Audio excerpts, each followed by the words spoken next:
Messenger 3, built in 1946 at Falconer's Yard, which was in downtown Victoria, eventually became McKay Cormack.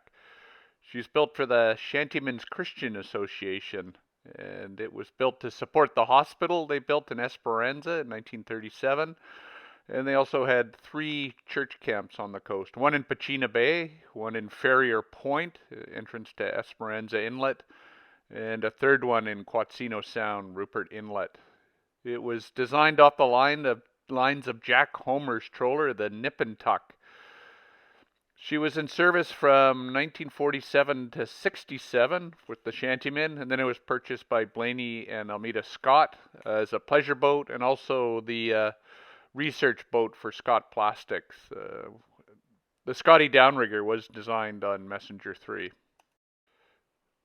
Took over the boat in about the year 2000, and I've been trying to do one significant job every year, and everything I wanted to do is done now. Little 11.5-foot Herreshoff dinghy with sails I bought from Salt, which was donated, fits perfect on the deck. And Chris Earle at Groenland's Boat Work has done a lot of the work in the last 15 years. We did quite a few planks up forward there. There was some problems under a steel plate that was forward. And we recorked it. Brent Thorsteisen recorked it in about 2008. He was a BC Packers corker.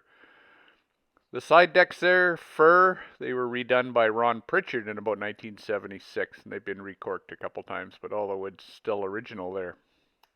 All the decks were yellow cedar, but they're all fir now.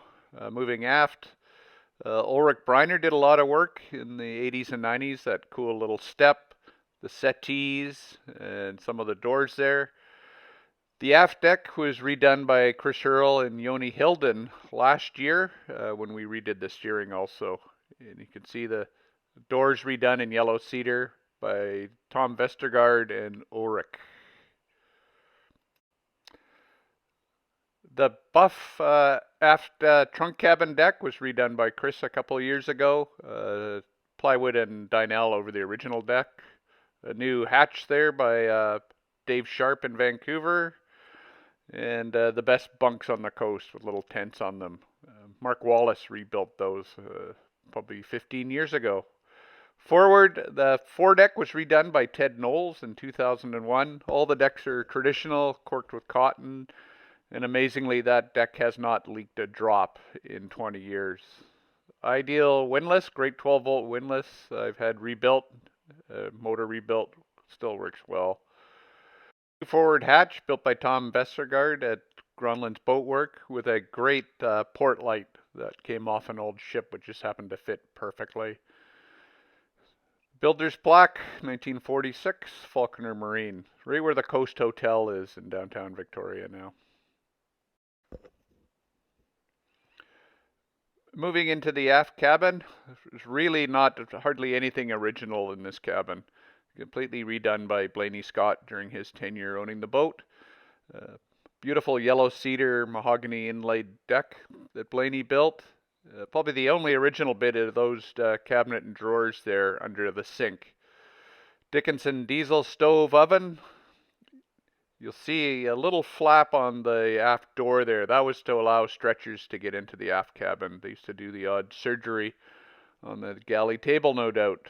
Dickinson 2-burner stove with an Engel freezer and a little isotherm fridge there. Moving forward to the galley table that Ulrich Breiner built. Messenger has a very good set of documented history on the boat.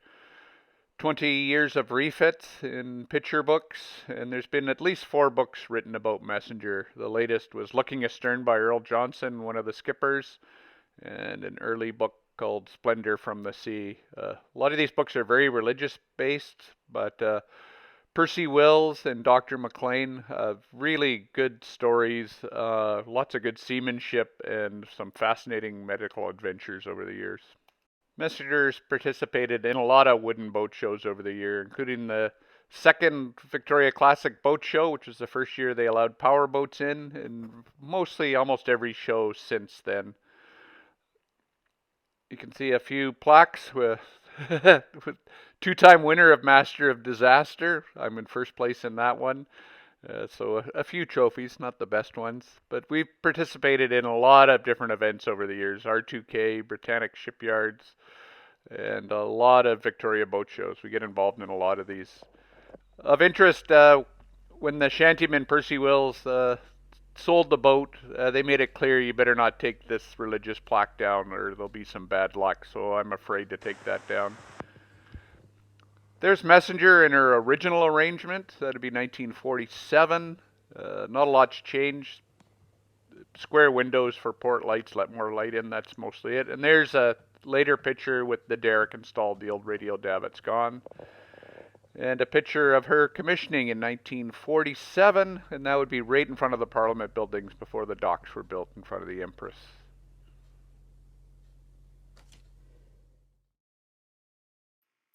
About a third of Messenger's engine room.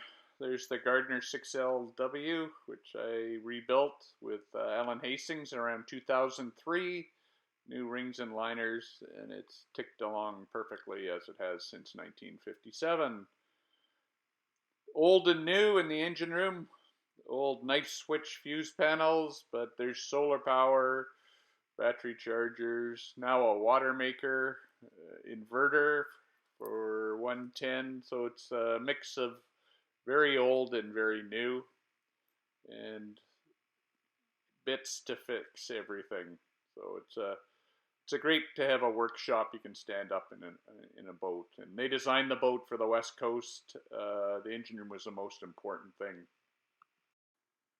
Photo in the engine room on the left is Alan Hastings, who helped me rebuild the Gardner. He rebuilt a lot of the Gardners for the fishing fleet on the coast. And one year at the boat show, we had a visit from Paul Gardner, the last CEO of Gardner Engines. So it was pretty interesting having him aboard, approving my installation and repairs. Moving forward in the engine room is the head. I refurbished that about 10 years ago. All pretty simple. Forward cabin just used to be a series of bunks. Bruce Richardson restored this for me around 2007 into a very large single stateroom, which is pretty easy to live in this space. And up forward there's an additional Dickinson stove for heat. And you'll see access to the wheelhouse from down below there. Into the wheelhouse, I really haven't changed too much up here. Blaney Scott did a lot of renovations here in his ownership time. When we did the aft deck, hydraulic steering and some woodwork there by Yoni Hilden there and the new aft deck.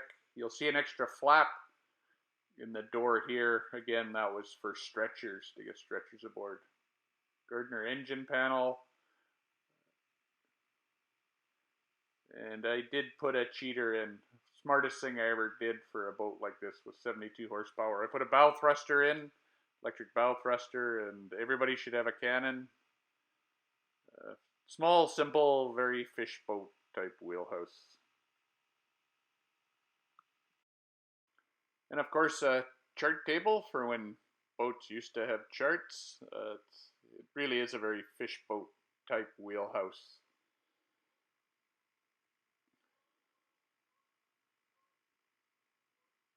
And one photo, oh yeah, that's the original skipper, Harold Peters, up on the West Coast.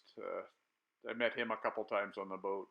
Really good seamen. They were really good, interesting people. So that's a 10-minute brief on the history of Messenger 3 and all the great shipwrights that allow these boats to keep going.